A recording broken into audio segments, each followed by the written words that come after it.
picture-perfect life in 2019.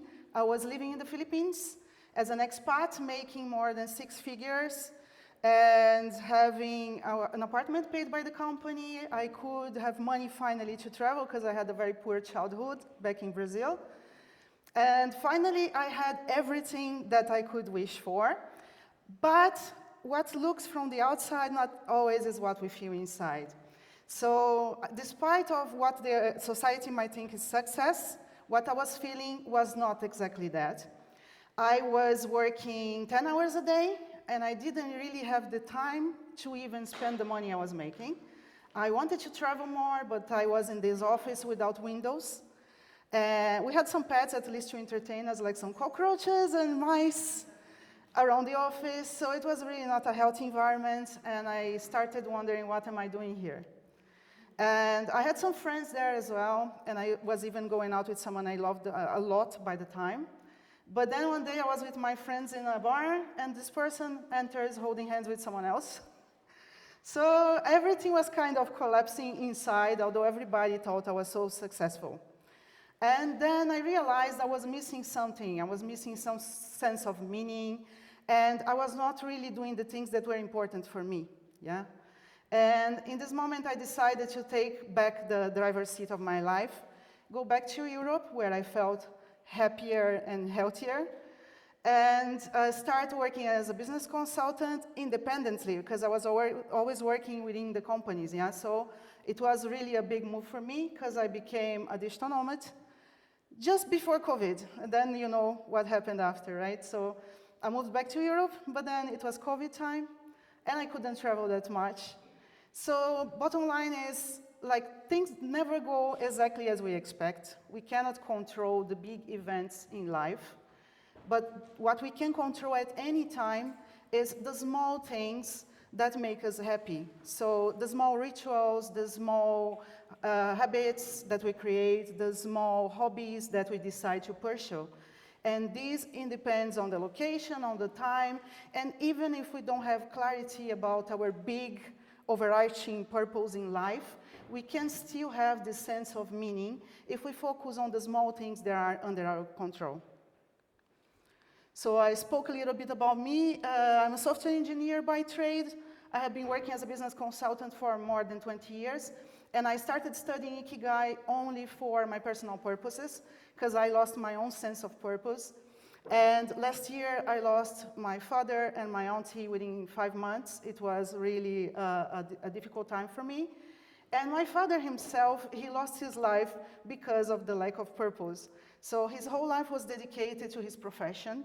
He loved what he did. He was a driver. It's not like a glamorous profession or anything, but he really loved what he did.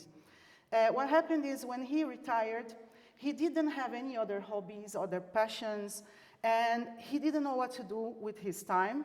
He was just staying home and watching TV and feeling depressed, and he started getting worse and worse and worse. He got sick, and within 1 year, he passed away. And I know now that it was more because of the lack of purpose than anything else, because he couldn't see any more meaning in life. He thought his job was done, and that's it, yeah? So I decided to start retrieving some of my hobbies, my rituals, the things that make me feel happy, like learning languages, trying new things, meeting friends, karaoke. By the way, everybody's going to see me in the karaoke tonight. Dancing, yoga, ice skating, meditation, and visiting cafes. I call it cafe hopping around the world. This is what makes me happy. So what is Ikigai for me? Ikigai is a framework to help us navigate the difficulties in life with a hopeful heart. This is what Ikigai means to me. I'm going to explain a little bit more about what is the Ikigai word itself, but this is how I see it. It's like a Swiss knife that you have multiple tools, and you can use in different moments depending on the situation. But the point is, if you have only one tool and you focus on only one tool, if you lose this tool, you cannot do anything. So that's why I want to see it as like a toolbox or a Swiss knife. You have multiple tools that you can use in different moments, in different ways. One thing that I wanted to mention before we talk about what Ikigai is what Ikigai is not. Probably most of you that heard about Ikigai have seen this diagram. Who has seen this diagram before? Yeah. So when you Google Ikigai, this is what comes up. Yeah? But the fact is, this diagram originates from Andres Susunaga, diagram of purpose. So originally, the word in the middle was purpose, not Ikigai. And then Mark Winning replaced the word purpose by Ikigai. He thought it was a good idea. It went viral, and nowadays we know this as Ikigai. Why I disagree with this diagram? Mainly because you don't need to be extremely good in what you do to feel Ikigai with it. I will give myself an example again. I love singing, and I'm not a good singer. But I still feel Ikigai when I sing. Another thing is you don't need to make money out of it. Some people, their Ikigai is volunteering, is doing something for society. They don't necessarily make money out of it, but they can feel Ikigai because it's their purpose, right? And in my case as well, I will never make money singing, but I feel joy, yeah? You never know. So the first takeaway that I wanted you to get from this talk is you can feel Ikigai even if you don't make money with your purpose, your passion. The second misconception is there is only one Ikigai. And I like to think that this is the only type of polyamorous relationship I like. Is with multiple sources of Ikigai. So I think you can have multiple sources of Ikigai in your life, although you might have a bigger purpose, of course. But also, the sources of Ikigai, they don't have to be unique, and they change along life.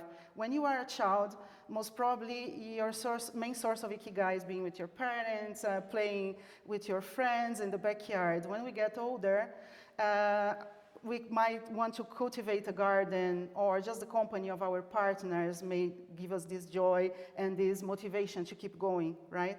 So this can change along life, and it doesn't need to be one thing. So I don't like the idea of putting only one Ikigai as the main purpose of life, because if you lose that, you don't have anything else, yeah? So what is Ikigai? In Japan, it's just a word. I actually spoke about it with some Japanese friends recently, and they mentioned in Japan, no one really thinks about the word Ikigai. It's just a word belonging to their vocabulary. But in the Western world, we created a lot of concepts based on it, and we created a lot of fuss.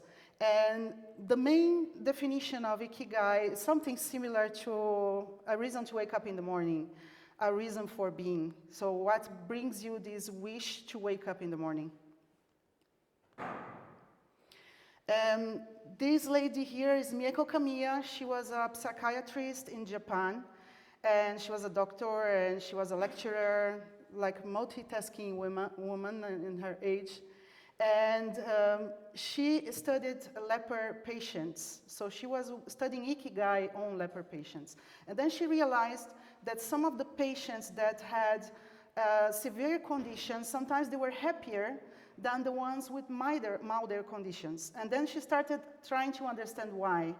And she realized the difference was the patients that were happier, they had the sense of meaning, purpose, Ikigai, and the others no.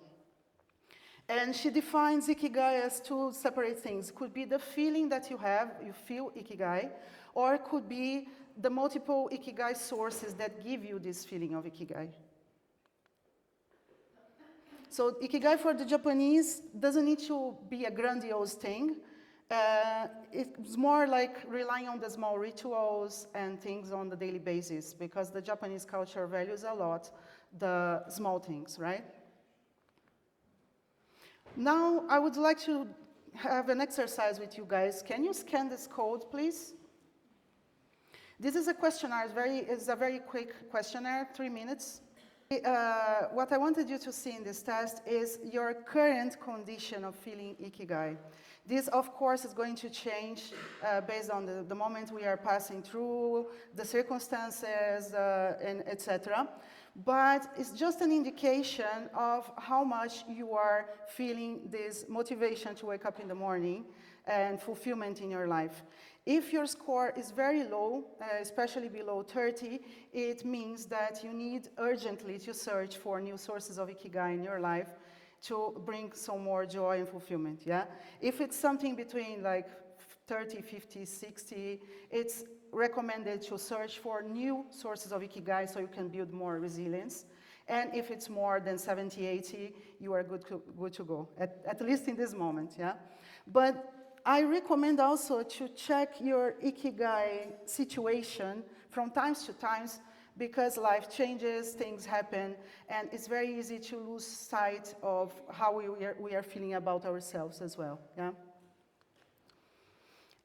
Ken Mogi is one of my favorite authors about Ikigai, and he gives some advice how we can incorporate more Ikigai into our lives by starting small. So don't try to build something super big or change a habit from 0 to 100. Start small, step by step, with small changes, yeah? Then, second thing is very important, release yourself. Release yourself means forgive yourself and don't compare yourself to others. Your moment is your moment, your life circumstances are unique, you are unique, and we shouldn't compare ourselves to others because this doesn't help to feel Ikigai. Harmony and sustainability, there is a typo there. Be mindful of the impact that you have on your environment and all the other people. And the one I like the most, the joy of the little things. Create daily routines where you can enjoy small things that make you feel happy. And these daily routines, you can take with you wherever you go. We are all nomads, we move around a lot. So this helps a lot to bring this joy into your daily life. And being here and now, being present, and trying not to worry so much about the past and about the future. So to feel Ikigai, you need to be present in the moment. And I mapped some sources, potential sources of Ikigai that I would recommend to have a look at home. You can find sources of Ikigai in your relationships. So for some people, the relationship with their partners or with their family is their source of Ikigai, their reason for being, their reason to wake up every morning, right? For some other persons, could be roles they have in society, maybe a club that you host or participate, maybe your role as a parent or as someone that takes care of someone else. The roles in society, they can bring this sense of Ikigai. Hopes and faith. Some people, they derive their Ikigai from religion, from faith, from hopes, and from beliefs in general. Or you can create rituals, hobbies, and activities that bring you joy and you feel in the state of flow when you are doing these things. It means you are feeling Ikigai. Could be sports that you practice, could be an instrument that you play, could be anything that you pursue as a hobby, painting, drawing, and etc. But again, some people might be very, very lucky and they are able to turn those hobbies and those passions into a profession, but not everybody can do that. I particularly have chosen to continue working on my profession, which is not my passion, but I'm good at what I do, and this allows me to afford my hobbies, my passions, and free time to do them. So it's also a personal choice, yeah? And self-actualization, things for self-development or whatever you create to raise your bar or to become the better version of yourself. So the third takeaway is mapping your sources of Ikigai helps incorporate them into your daily life and do more of the things that you forgot you used to do, or even when you exchange with other friends and you can maybe get interested in a different hobby, a different ritual that you may want to incorporate in your life. So the main takeaways, you can feel Ikigai even if you don't make money out of it. You can check your current Ikigai situation from times to times just to avoid the situation where you are completely demotivated.